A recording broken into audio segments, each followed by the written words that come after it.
is using the Stirling formula, find f of 3.7 from the following data. So here the given data is x f of x, that is 0, 1, 1, 7, 2, 15, 3, 35, 4, 80, 5, 190, 6, 420. This one is the data.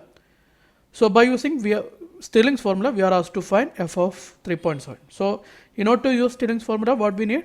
We need the central difference table. So first create the central difference table. So this one is the first two column, x, y.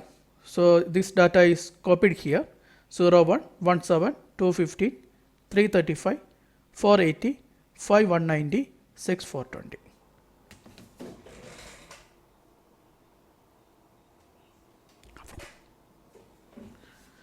So now,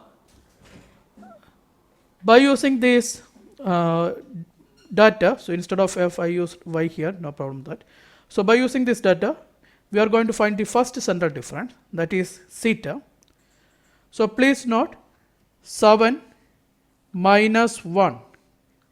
This data is equal to 6. Similarly, this data is 15 minus 7, that is equal to 8. Then similarly, this data is 35 minus 15, that is equal to 20. Similarly, this data is equal to 80 minus 35, that is 45. Right? Now this data is 190 minus 80, so that is 110. Similarly, this data is 420 minus 190, that is 230. So this one is a first central difference data. Okay. So now by using this first central difference data, we can find the second central difference data, that is theta square. So this data is 8 minus 6, so we have 2, so this is 2. Similarly, this data is 20 minus 8, that is 12. This data is 45 minus 20, that is 25 we have. Right? This data is 110 minus 45, so we have 65, so this is 65. This data is 230 minus 110, that is 120. So that is this data. So this is second central difference data. Now by using this second central difference data, we have to find the third central difference, that is theta cube. So this data is 12 minus 2, we have 10, so this is 10.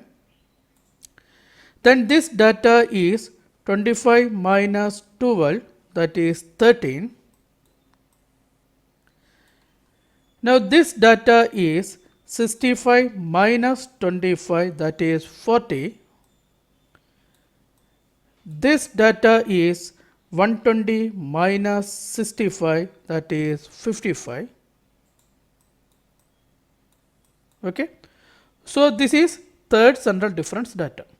So by using this third central difference data, we have to find the fourth central difference data.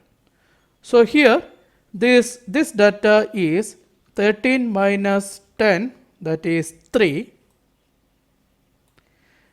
Now this data is 40 minus 13, that is 27. This is 27.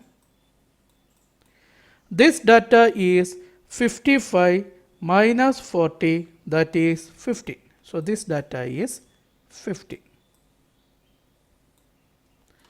So by using this fourth difference data, this is the fourth central difference data, we have to find the fifth central difference data. So this data is 24, right? 27 minus 3, 24. And this data is 15 minus 27, that is minus 12. So this is fifth central difference data. Using this fifth central difference data, we have to find the sixth central difference data, that is minus 12 minus 24 is minus 36. Okay.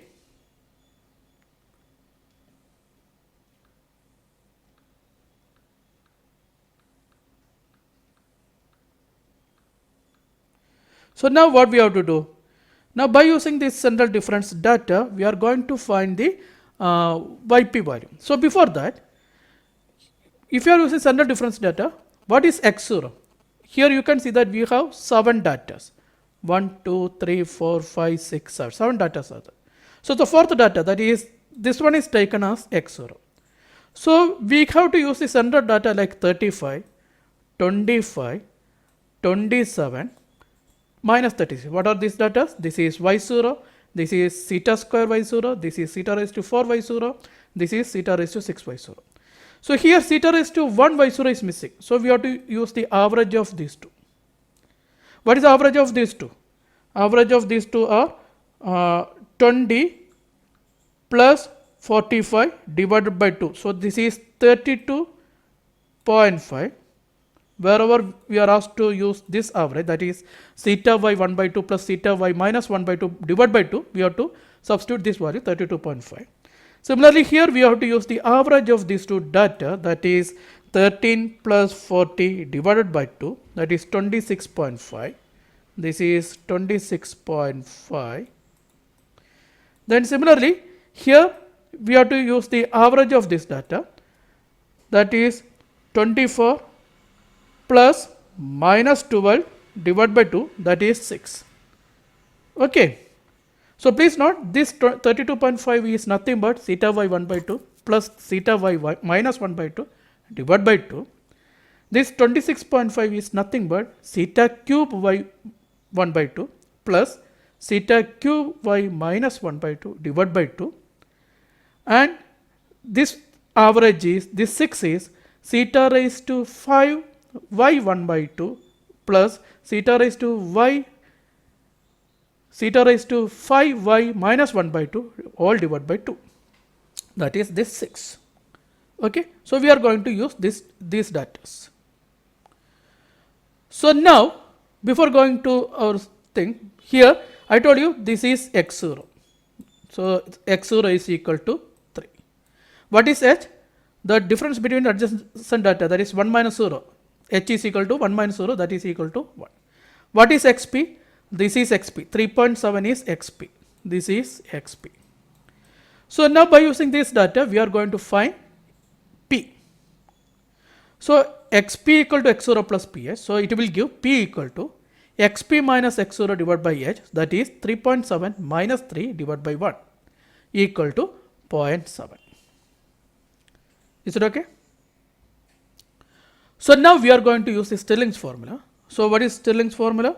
Stirling's formula is Yp is equal to Y0 plus P into theta y 1 by 2 plus theta y minus 1 by 2 divided by 2 plus P square by 2 factorial into theta square Y0 plus P into P square minus 1 divided by 3 factorial into theta cube y 1 by 2 plus theta raised to 3 y minus 1 by 2 divided by 2 plus P square into P square minus 1 divided by 4 factorial into theta raised to 4 y0 plus P into P square minus 1 into P square minus 4 divided by 5 factorial into theta raised to 5 y 1 by 2 plus theta raised to 5 y minus 1 by 2 divided by 2 plus, please note, if you are going through the central difference table, we have up to theta raised to 6 y0.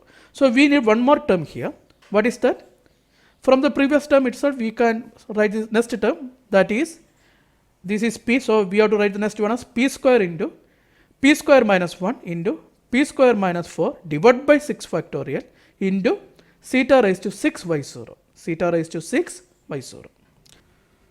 So after substituting the values, we have y0 plus P into 32.5. this is 32.5, that is the average of these two values, that is theta y 1 by 2 plus theta y minus 1 by 2 divided by 2, that is 32.5, plus p square by 2 factorial into theta square y 0 plus p into p square minus 1 divided by 3 factorial into 26.5. This is 26.5, that is theta cube y 1 by 2 plus theta cube y minus 1 by 2 divided by 2 plus p square into p square minus 1 divided by 4 factorial into theta raised to 4 y 0 plus p into p square minus 1 into p square minus 4 divided by 5 factorial into 6. So here 6 is theta raised to 5 y 1 by 2 plus theta raised to 5 y minus 1 by 2 divided by 2, that is 6, plus p square into p square minus 1 into p square minus 4 divided by 6 factorial into minus 36. Minus 36 is theta raised to 6 y 0. So after solving each elements, we have this is 35. Now 0.7 into 32.5 is 22.75. 0.7 square divided by 2 into 25 is 6.125. This one is minus 1.5768. This is negative due to this element. This is negative. Now this term is minus 0.2811. This is also negative due to this term 0.7 square minus 1. Then this term is 0.0627. This is positive because two negative terms, so positive. This is minus 0.0439, that is this value. This is negative because we have three negative terms. So after adding all these elements, we have 62.0359. So the extrapolated point f of 3.7 is 62.0359. Okay, thank you.